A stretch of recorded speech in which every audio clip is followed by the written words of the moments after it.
Hey everyone, it's Paul, and welcome to the second part of my short little UI guide for Legion. And in this one, I'm actually going to be focusing on the Weak Auras 2 add-on. Now, Weak Auras, it's a common add-on. It's used by all kinds of roles in WoW. You can use it to track cooldowns, buffs, debuffs, and then certain statuses that may not be very obvious in the default UI. So when I'm tanking, I use it to track things like personal defensive cooldowns, active mitigation, and then some talents that kind of weave in and out together. And because weak auras are created specifically by the player, it's kind of a good idea to get a template in mind before you're actually creating one. And the add-on then allows a lot of variation to track the same thing. You can track cooldowns in different ways. So you're likely to actually edit one a few times before you find what you like. So before we start, let's look at some weak auras that I have here for my Prout Warrior. You'll see the shield slam cooldown and all that stuff. As well as this little helmet, and then all of my defensives down here are actually weak auras and pop up as I'm using the different cooldowns. So how does the add-on actually look like? You can only edit it out of combat, so we'll pop it up here, and right now it shows all of the ones that I have which are loaded. So you see battle cry, demo shout, all of these ones that I have loaded, and then later on it shows not loaded. And this is where I have a lot of my shaman ones and some things for fury and arms. So lots of stuff there. So let's just start out and make a simple cooldown tracking add-on. So if we start with a new one, what we're going to do is just do a simple texture one. Why not? It creates it immediately, and you can name it, and we will name this one test because it'll be glorious. And then hit enter to save. Now you have a new weak aura.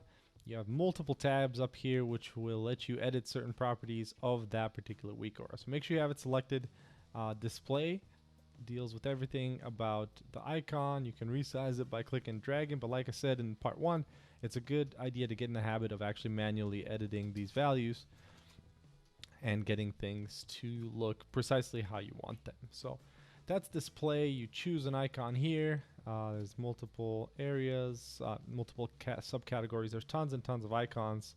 And then it also has a database of all the spells used in the base WoW to get things that look like the actual abilities. So there's a mirror, which flips it. There's rotation. You can do anything you want. You can get it to look however you want.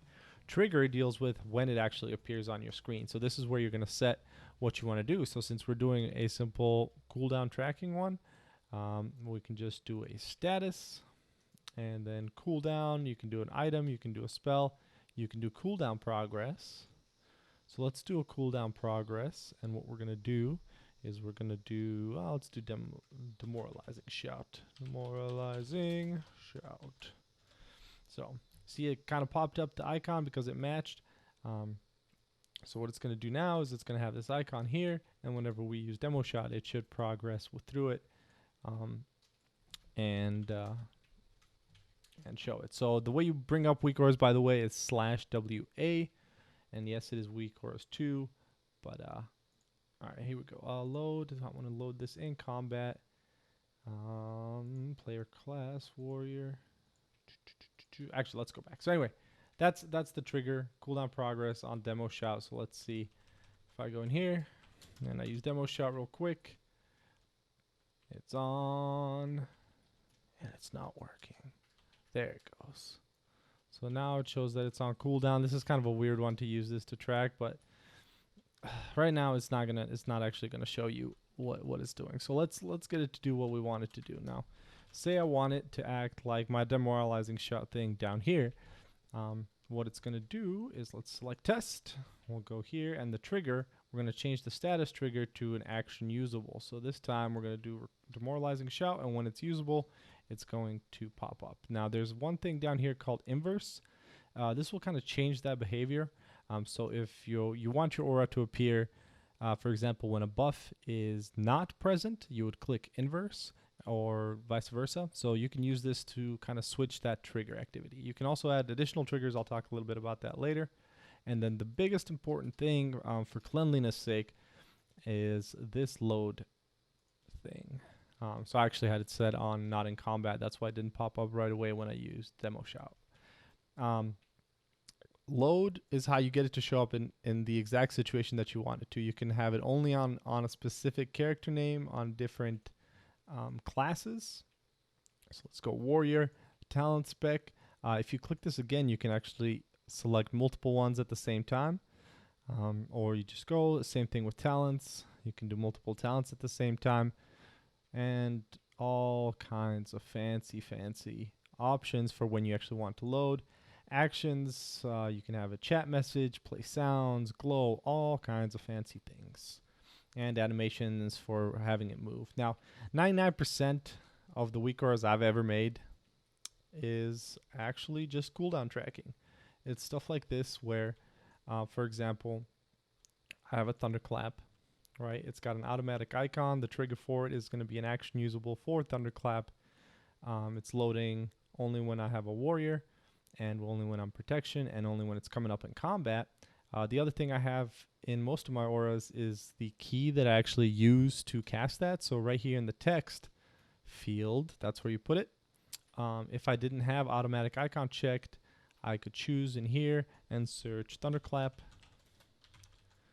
and it would pop up the thunderclap icon, which I would then choose. So, but it's fine with an automatic icon. It's there. It's where it is. If you want to toggle to move things around, all of these right here, this is how you toggle things that are turned on or off, and you can do all of your loaded ones at the same time with this. So to explain kind of what I have here, I have shield slam off cooldown. This is a rage. If my rage is too full, that pops up. Shield block.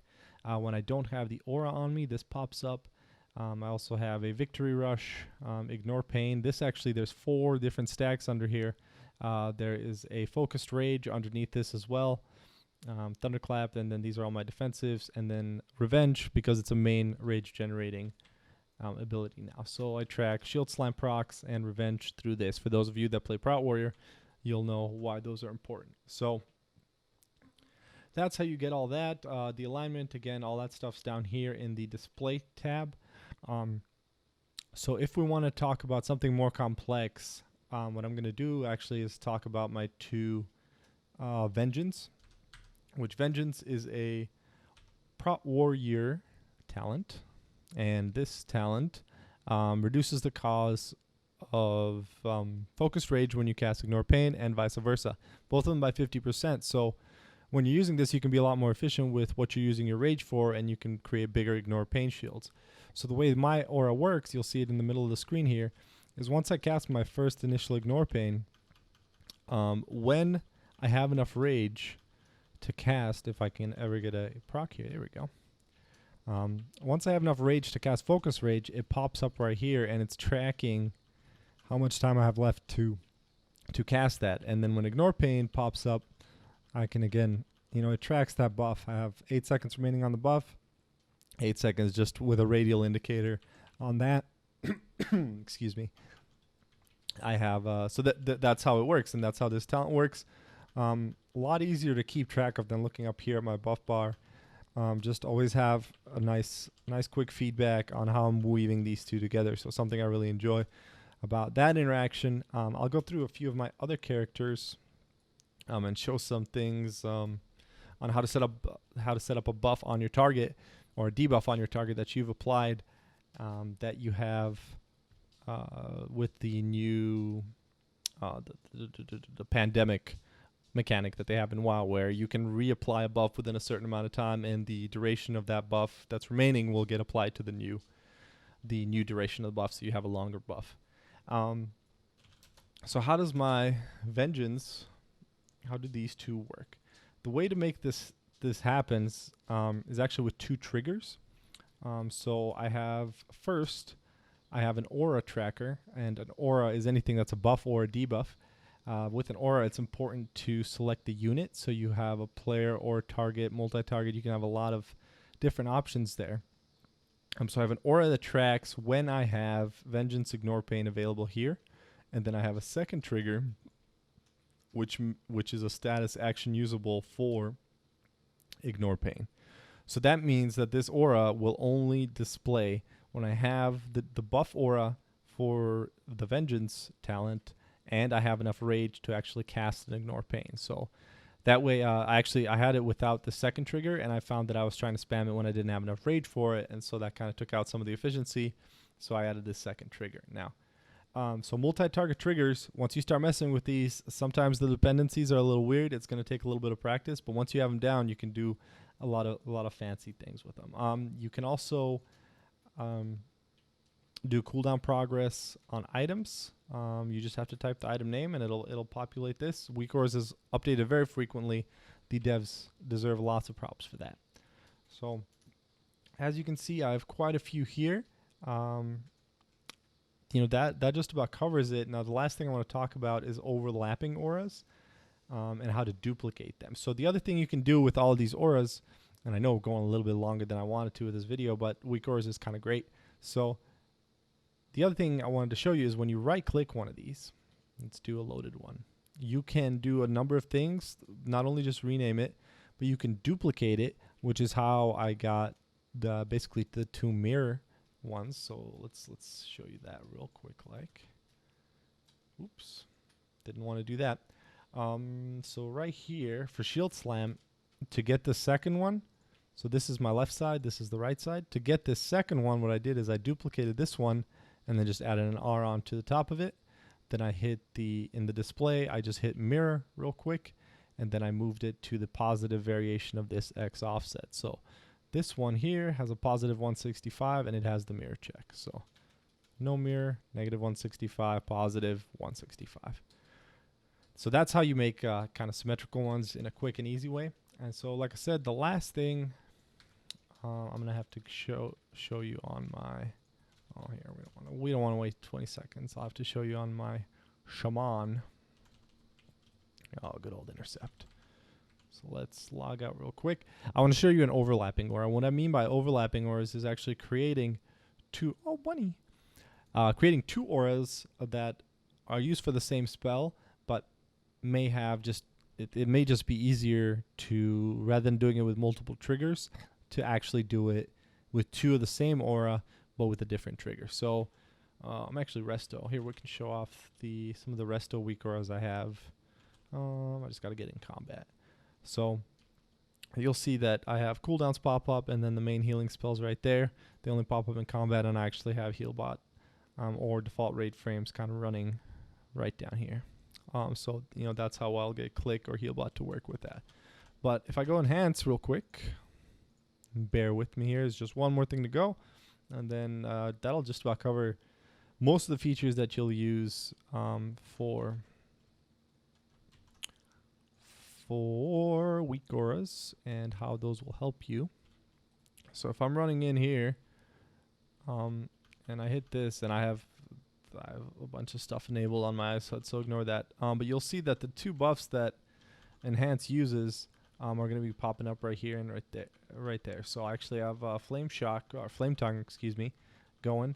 And you'll see that one of them pops up when Flame Tongue is about to expire. I'm not doing the rotation very well, so don't judge me.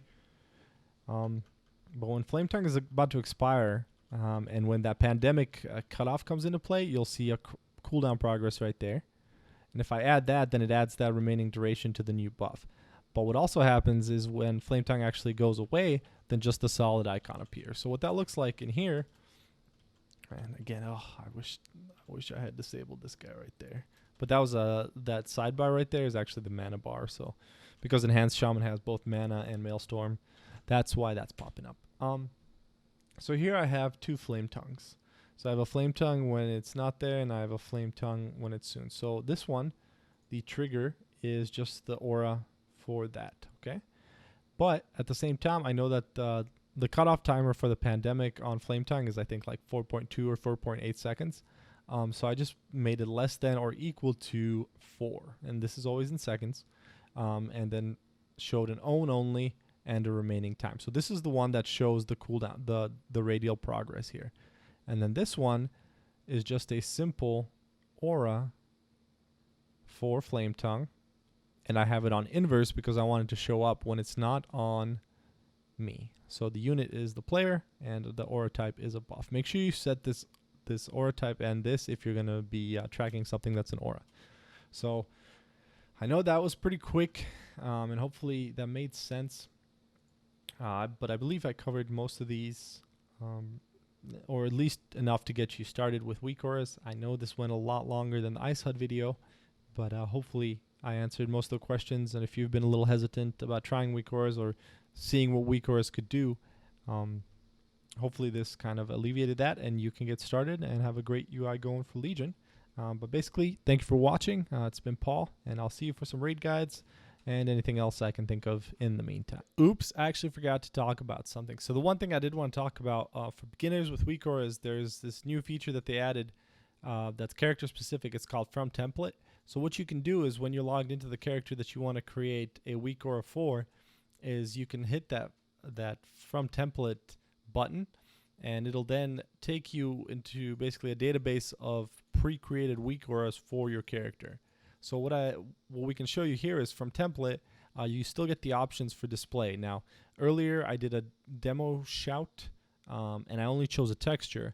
And what I should have done is actually use a progress texture. That way it would have had this background and that basically that alpha overlay there that shows the actual progress of it. A regular texture just appears when the triggers are true. So but anyway, going back, if I choose from template, and let's say I do an icon and a medium icon, I can then select a number of different things that are specific to a protection warrior. Now you can change this. By default, it goes to your spec and the character that you're playing. So for example, a cooldown, like impending victory, and it just immediately creates for you. What I would recommend is then changing the load to be in combat and just going through all the settings, make sure you got everything you need. So I'm going to delete, oops, no, I'm going to delete this guy. And I made a Berserker Rage one as well, and I'm going to delete that one. Anyway, like I said, thanks for watching again. Sorry I had to throw this in the end. I'll have recorded the other part. We'll see you guys next time.